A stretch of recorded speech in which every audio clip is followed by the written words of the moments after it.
Hello साथियों, नमस्कार, नमस्ते। आप सभी साथियों का जीके क्लासेस में स्वागत है। जो भी साथी यूपी बीएड प्रवेश परीक्षा की तैयारी कर रहे हैं, आप सभी लोग जल्दी से क्लास में जुड़ जाएं।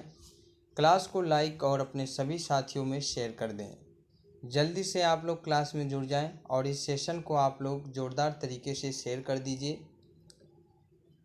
साथियों, डेली शाम 6 बजे आपकी सामान्य हिंदी की क्लास होती है, तो आपका समय हो चुका है और आपकी क्लास जो है वो शुरू हो चुकी है। आप सभी लोग जल्दी से क्लास में जुड़ जाएं।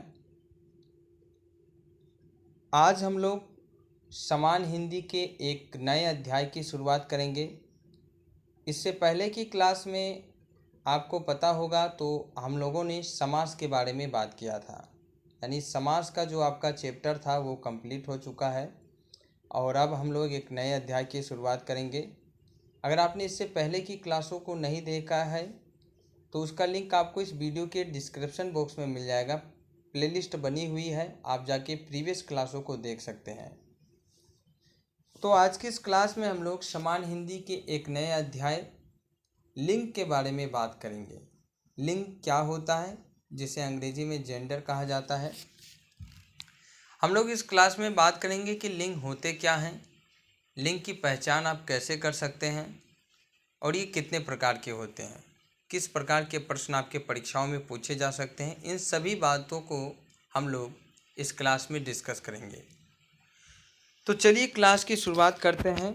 और क्लास की शुरुआत करने से पहले आप सभी साथी जो चैनल पे नए आए हैं, सबसे पहले चैनल को सब्सक्राइब कर लीजिए, साथ ही बेल आइकन को प्रेस कर दीजिए ताकि न्यू और लेटेस्ट अपडेट आपको समय के अनुसार मिलता रहे। क्लास अगर आपको पसंद आती है तो लाइक कर दीजिए, अपने सभी मित्रों और अपने सहपाठियों में शेयर कर दीजिए। कमेंट बॉक्स में कमेंट करके ज़रूर बताएं क्लास आपको कैसा लगा, या आप कोई सुझाव देना चाहते हैं तो आपका स्वागत है। इसके अलावा आप हमारे टेलीग्राम चैनल को ज्वाइन कर सकते हैं, इसका लिंक आपको वीडियो के डिस्क्रिप्शन बॉक्स में मिल जाएगा। तो जैसा कि आप लोग जानते हैं, आज हम लोग एक नए अध्याय की शुरुआत कर रहे हैं जिसका नाम है लिंग, जिसे अंग्रेजी में जेंडर कहा जाता है। इस चैप्टर की शुरुआत करूं उससे पहले मैं आपको कुछ बातें बताना चाहता हूं। साथियों, आप में से कई सारे साथी यूपी बीएड का जो फॉर्म है वो भरे होंगे, आवेदन किया होगा आपने। आपको पता होगा कि जब आप फॉर्म भरते हैं तो वहाँ पे आपको फॉर्म में एक कॉलम ऐसा मिलता है या एक बिंदु ऐसा आपको दिखाई देगा जहाँ पे लिंग, जेंडर के बारे में पूछा जाता है और आपको ऑप्शन में दिया होता है मेल, फीमेल और अदर्स। ये 3 ऑप्शन आपको दिखाई देंगे। उसी लिंग के बारे में हम लोग बात करेंगे। वहाँ पे मेल फीमेल यानी आपका पुरुष और स्त्री के बारे में पूछा जाता है। ठीक उसी प्रकार से शब्दों का भी लिंग होता है, जिसके माध्यम से हम लोग शब्दों की पहचान करते हैं कि कौन से शब्द या कौन से वाक्य का प्रयोग स्त्री के लिए हुआ है और कौन से शब्द या कौन से वाक्य का प्रयोग पुरुष के लिए हो रहा है। तो लिंग होता क्या है, आइए इस पे चर्चा करते हैं। लिंग का शाब्दिक अर्थ होता है चिन्ह, अर्थात आप कह सकते हैं कि शब्द के जिस रूप से यह जाना जाए कि वर्णित वस्तु यानी प्रयोग की गई वस्तु या व्यक्ति पुरुष जाति का है या स्त्री जाति का, उसे हम लोग लिंग कहते हैं। लिंग का शाब्दिक अर्थ होता है चिन्ह, यानी ऐसा कोई चिन्ह या ऐसा कोई प्रमाणित चिन्ह जिससे हमें ये पता चल जाए कि जो वर्णित वस्तु है यानी जो प्रयोग की गई वस्तु है या जो व्यक्ति है वो किस जाति का है ना, वो किस जाति का है, वो स्त्री जाति का है या पुरुष जाति का है। ये जिस माध्यम से हमें पता चलता है या जिसकी सहायता से हमें ये पता चलता है उसे हम लोग लिंग कहते हैं। जैसे लड़का लड़की, पुरुष पेन पंखा, कूलर, मोबाइल, लड़की गाय, बकरी भैंस, ये सभी आपके लिंग हैं। इनसे आपको पता चलता है कि ये किस जाति के हैं। जैसे लड़का ये आपके पुरुष जाति का है, लड़की आपकी स्त्री जाति का है। ठीक, लिंग के द्वारा ही साथियों संज्ञा, सर्वनाम, विशेषण आदि शब्दों की जाति का बोध होता है। एक परिभाषा आप यहाँ से भी दे सकते हैं कि वे शब्द जिसके द्वारा संज्ञा, सर्वनाम, विशेषण आदि शब्दों की जाति का बोध होता है उसे लिंग कहते हैं। एक परिभाषा आप यहाँ से भी इसकी दे सकते हैं। आपको परीक्षाओं में जब प्रश्न पूछा जाता है, लिंग से संबंधित जो आपके परीक्षाओं में प्रश्न पूछा जाता है, तो उसमें आपको 4 ऑप्शन दिया जाता है।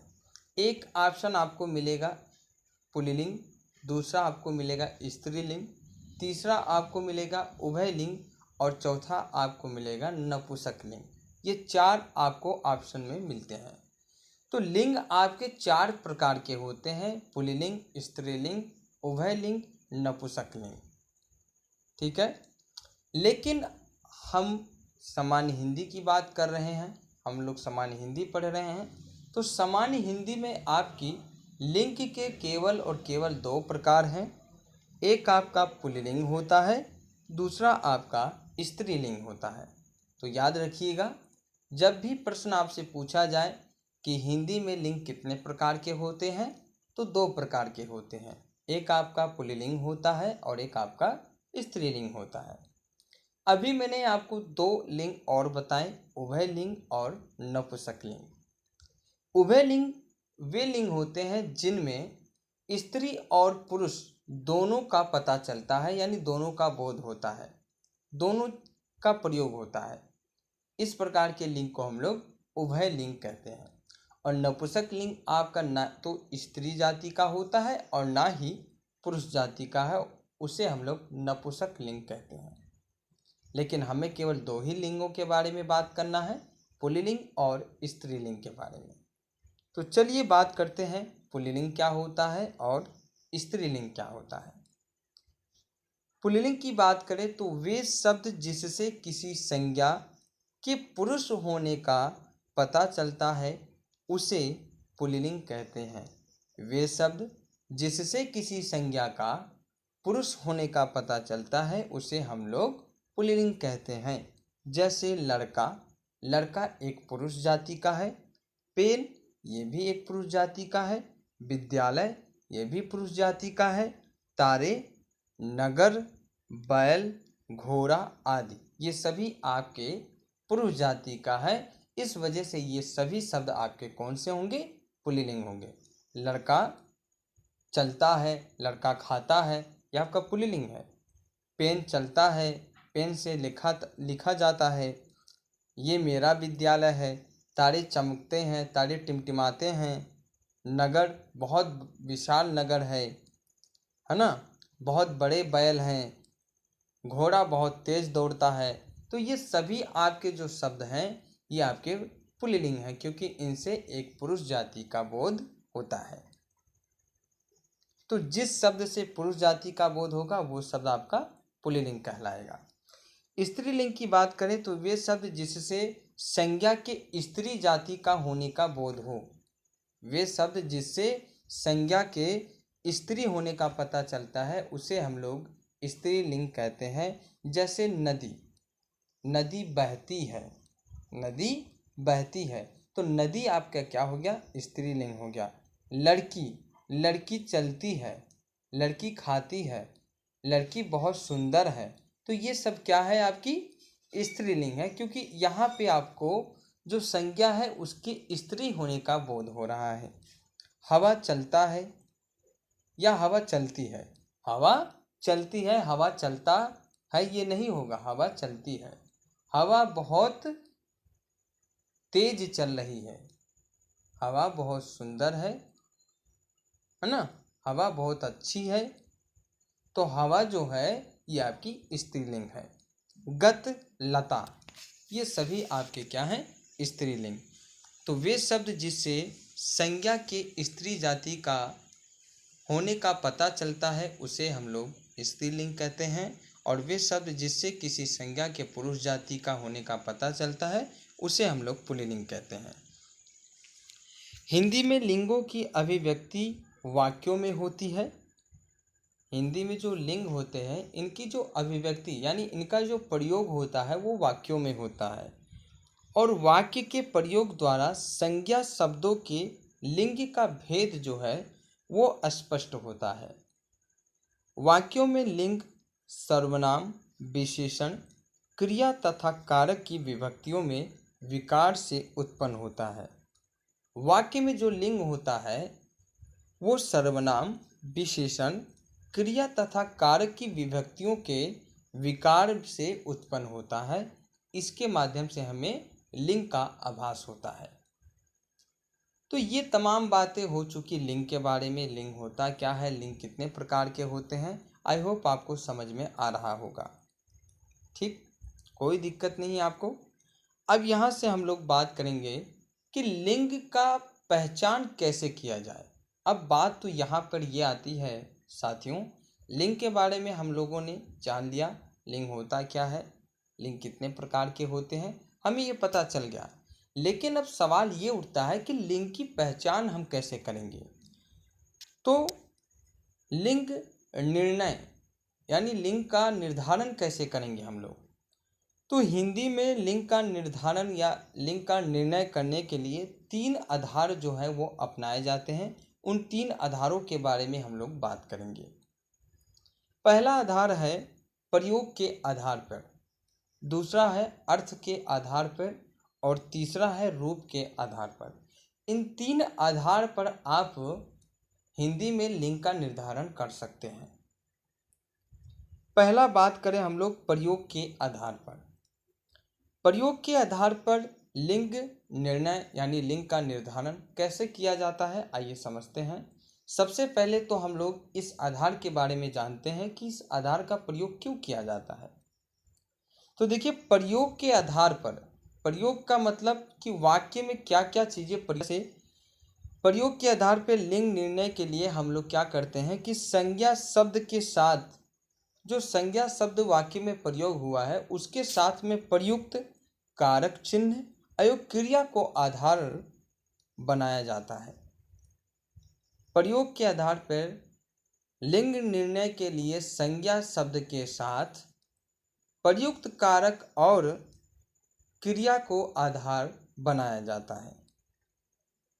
जैसे सर्वनाम, अगर वाक्य में सर्वनाम प्रयोग हुआ है तब आप कैसे प्रयोग करेंगे या आप कैसे पता लगाएंगे कि ये वाक्य या ये शब्द जो है स्त्रीलिंग का है या पुल्लिंग का है। जैसे सर्वनाम कुछ भी ले लीजिए आप, मेरा या मेरी, ये 2 सर्वनाम शब्द है, मैंने इसको ले लिया। अब यहाँ से हम लोग एक वाक्य बनाएंगे, मेरी किताब। मेरी किताब, मेरी क्या है, एक स्त्रीलिंग है, मेरी क्या है, स्त्रीलिंग है। तो जब मेरी स्त्रीलिंग है तो किताब कौन सी लिंग हुई, किताब भी आपकी स्त्रीलिंग हुई। मेरी किताब, मेरी पुस्तक, मेरी पुस्तकें, ये आपकी क्या होगी, स्त्रीलिंग होगी। मेरी गाय, ये भी आपकी क्या होगी, स्त्रीलिंग होगी, है ना। मेरा घर, मेरा आपका पुल्लिंग है तो घर आपका क्या हो गया, पुल्लिंग हो गया। मेरा घर, मेरा विद्यालय, ये क्या है, पुल्लिंग है ना। मेरा घर, मेरा विद्यालय क्या है, पुल्लिंग है। मेरा आपका पुल्लिंग है तो घर भी आपका पुल्लिंग हुआ, विद्यालय भी क्या है, पुल्लिंग शब्द है।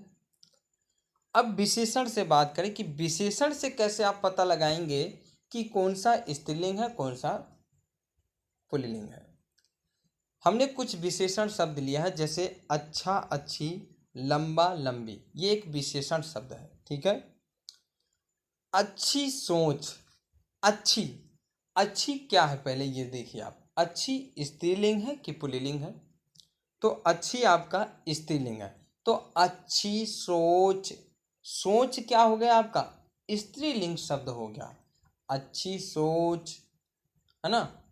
अच्छी, अच्छी सोच होता है कि अच्छी सोच है, बताइए क्या होता है, अच्छा सोच होता है कि अच्छी सोच होता है, अच्छी सोच होता है, तो ये आपका स्त्रीलिंग है।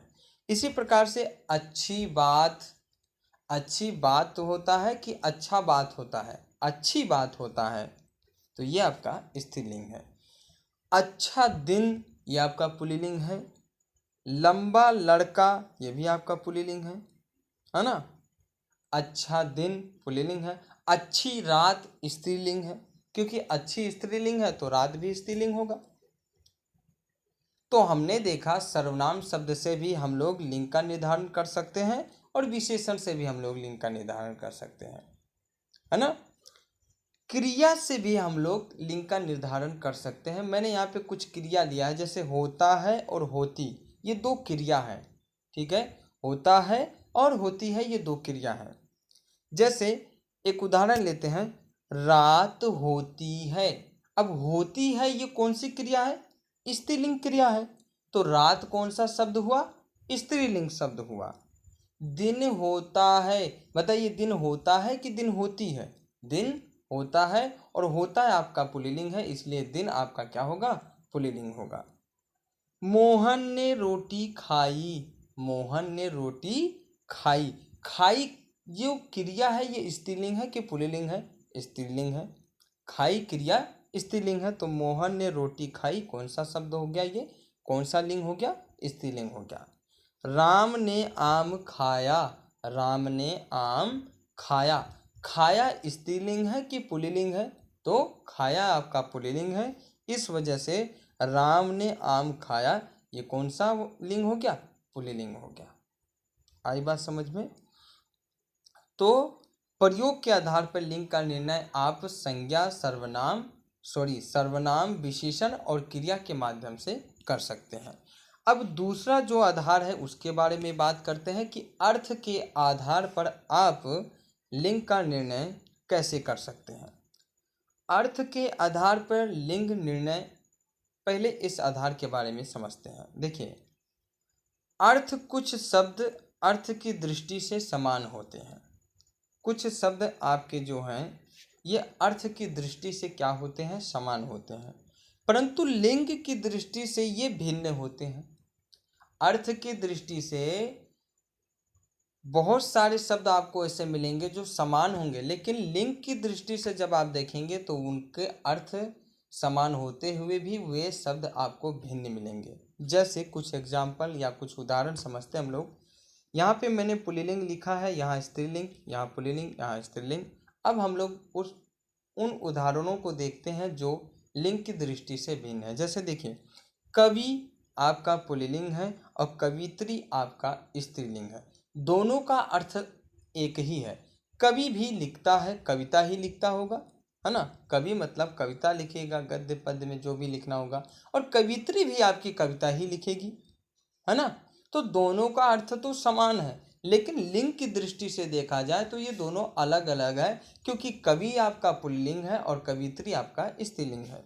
इसी प्रकार से महान और महती, महान और महती दोनों का अर्थ समान है, लेकिन ये अलग अलग है लिंग की दृष्टि से। महान ये आपके पुरुषों के लिए प्रयोग हुआ है, यानी ये आपका पुल्लिंग है, और महती जो है ये आपकी स्त्रीलिंग के लिए प्रयोग हुआ है, तो महती आपका क्या है? स्त्रीलिंग है। विद्वान और विदुषी दोनों का अर्थ एक ही है। विद्वान बहुत बड़ा ज्ञानी, बहुत बड़ा विद्वान है वो। विदुषी का भी मतलब यही है कि बहुत बड़ा ज्ञानी है वो। दोनों का अर्थ समान है, लेकिन लिंग की दृष्टि से देखा जाए तो विदुषी जो है ये महिलाओं के लिए है, यानी स्त्रीलिंग है, और विद्वान जो है ये पुरुषों के लिए अर्थात पुल्लिंग है। साधु और साध्वी, साधु आपके पुल्लिंग यानी पुरुष होते हैं, और साध्वी आपकी स्त्रीलिंग यानी महिला होती है। ठीक इसी प्रकार से लेखक और लेखिका, अभिनेता और अभिनेत्री, तो इनका अर्थ एक ही है, लेकिन ये लिंग की दृष्टि से देखेंगे तो आपको भिन्न भिन्न मिलेंगे। उदाहरण से समझते हैं। वह एक विद्वान लेखिका है, ये वाक्य शुद्ध है कि अशुद्ध है? तो ये आपका अशुद्ध वाक्य है। वह विद्वान लेखिका है ये नहीं होगा, इसके जगह पे जो सही वाक्य होगा वो होगा वह एक विदुषी लेखिका है। वह एक विदुषी लेखिका है।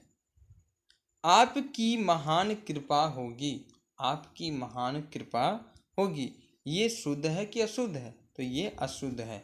सही वाक्य होगा आपकी महती कृपा होगी, आपकी महती कृपा होगी, क्योंकि यहाँ पे स्त्रीलिंग का प्रयोग हुआ है।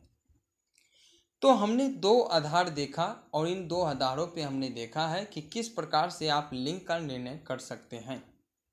प्रयोग के आधार पे आप सर्वनाम, विशेषण और क्रिया के माध्यम से लिंग का निर्धारण कर सकते हैं, और अर्थ के आधार पर आप लिंग का निर्धारण कर सकते हैं कि लिंग की दृष्टि से तो भिन्न भिन्न मिलेंगे आपको, और अर्थ के आधार पर एक ही समान प्राप्त होंगे।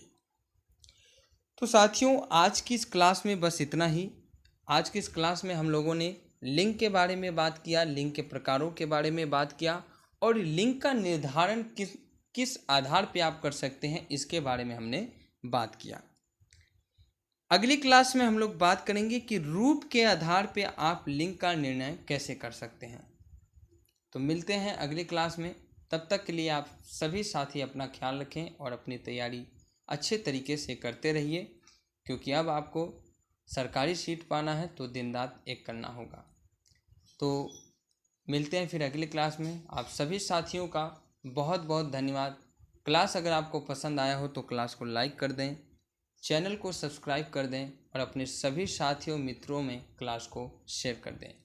Thank you, thanks for watching. जय हिंद, जय भारत।